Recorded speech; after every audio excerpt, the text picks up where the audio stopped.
Happy Friday afternoon. It's January the 22nd, and this is your weekly edition of the weekly shout out.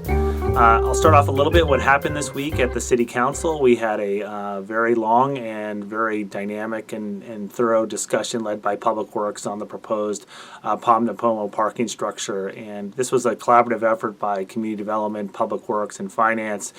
We had our financial advisor, PFM, weigh in and give us some advice about how to finance the structure, which is estimated with an estimated cost of over $20 million. And so this was a significant decision by the City Council and some risk involved about looking at this level of investment when we have some unknown future steps related to development and what does it mean for the parking fund. And ultimately, at the end of the day, we feel that the demand is there and that the parking fund can make this type of investment.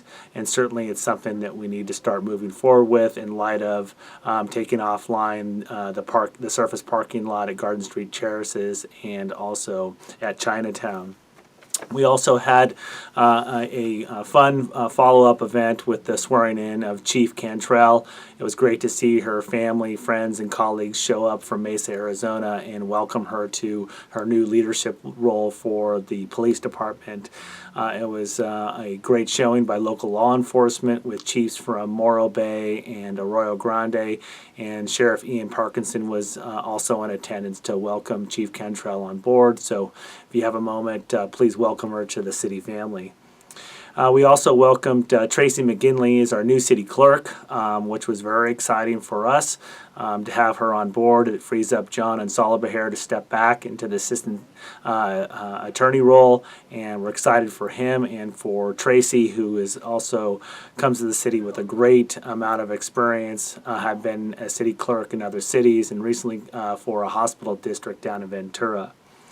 The remainder of the evening was taken up by an appeal for a single-family home on Buena Vista, and after a considerable amount of testimony and discussion by council, the community development staff did a great job crafting a recommendation and a resolution for council to be able to move the project forward with some significant modifications and final review by the Architectural Review Commission. So big kudos to the teamwork that happened there. Switching to the what's happening in IT and finance, we'll talk a little bit about IT. We are completing up our utilities interviews for the control systems administrator position, and those interviews and hopefully a selection will happen in the next couple of weeks. Nick worked on the South Hills radio site and replaced some defective auto transfer switch logic. We configured some handheld radios to be used by the EOC as we continue our full force effort to be prepared for any type of emergency event should it happen in the city. And then Jason initiated a kickoff of a number of wastewater collection pump station improvements. And then we also presented, Nicola presented some of her work that she's doing at Cal Poly, GIS, in terms of risk fire and disparate wildland interface. And that was presented to the assistant fire chief, the fire marshal, and fire chief, as well as the natural resources manager. And that really kicked off, I think, a team effort to start thinking about, what kind of tools can we have at the city to help our customers think not only about their responsibilities in the urban wildland interface, but also with those areas where there's creeks, and we can also partner to help provide information about who's responsible for taking care of the property. I also want to just a big shout out to Eric Geddes, who, because of his careful relationships that he's maintained with Energov, was able to get Rebecca Iwasaki out. She's their Director of Client Relations, and this was a big turning point having her come out. We've seen a slow growing change with Energov as they've been acquired by Tyler Technologies.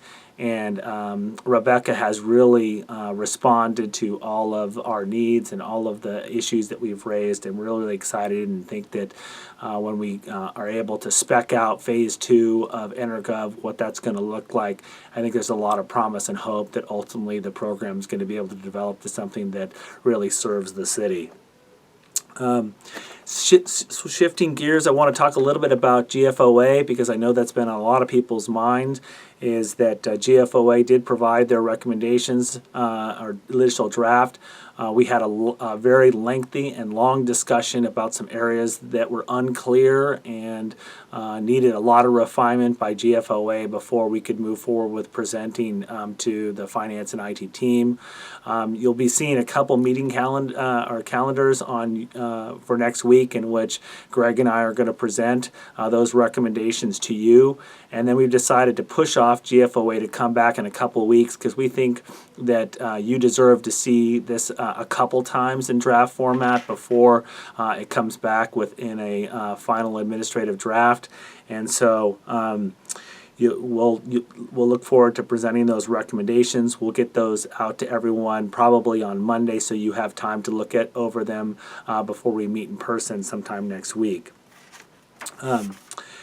I want to talk a little bit about what's going on with our recruitment effort for Michelle's position. Michelle did a great job and juggling a lot of balls, and I really appreciate what she did for the department in terms of assisting Zena and getting together the mid-year report. The Council of General report is done. And now we're focusing on the actual document, which is in the final stages of kind of tweaking.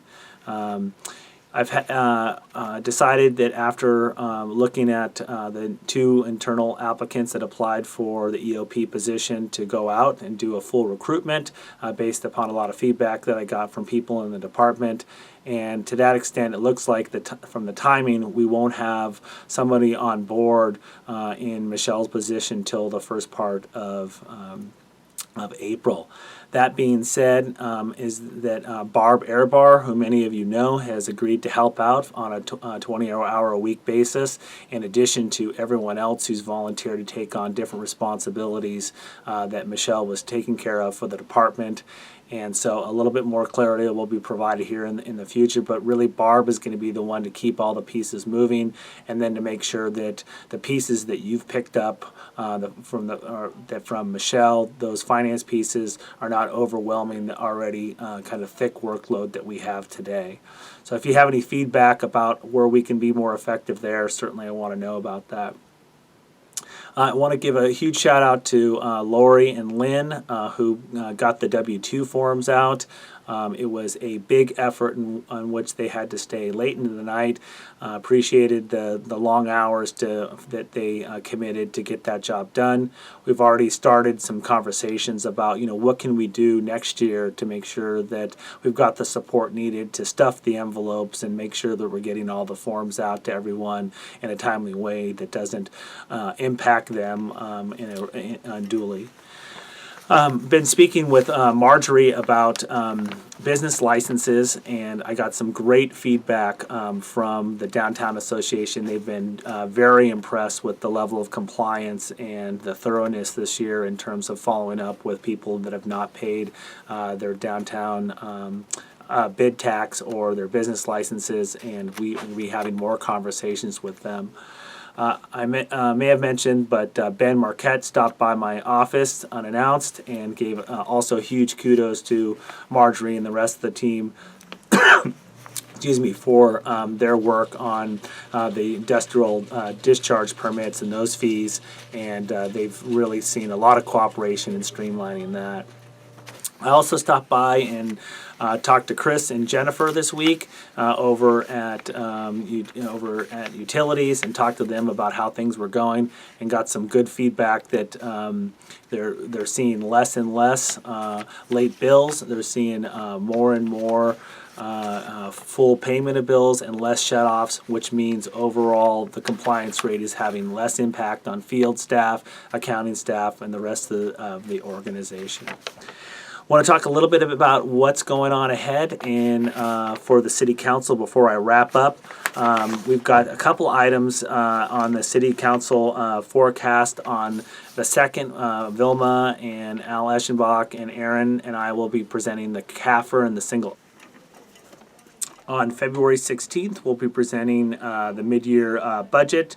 The Council will be considering the Nacimiento full allocation. and considering whether or not to join the property assessed PACE program and be considering resolutions and contracts. They'll also be considering a significant infill project on Santa Rosa. On March 1st, we shift gears to CDBG allocation, initiate preparation of Madonna LOVR specific plan, and then we have the fire plan and master plan and fiscal analysis. And then on to March 15th, we've got the San Luis Obispo Police Department strategic plan, the LEDGE platform, and then the democracy voucher proposal. So a lot of things happening on the City Council agenda over the next couple months, so stay tuned. And otherwise, appreciate all the work that's happening, and want to know that I appreciate everything that's happening in the department, and I've continued to receive some really good feedback from folks that they have really noticed some really positive interactions with the finance team. They're seeing some great progress throughout the city on IT projects, so I really appreciate all the support that you've given to making this department and the city great. Thanks.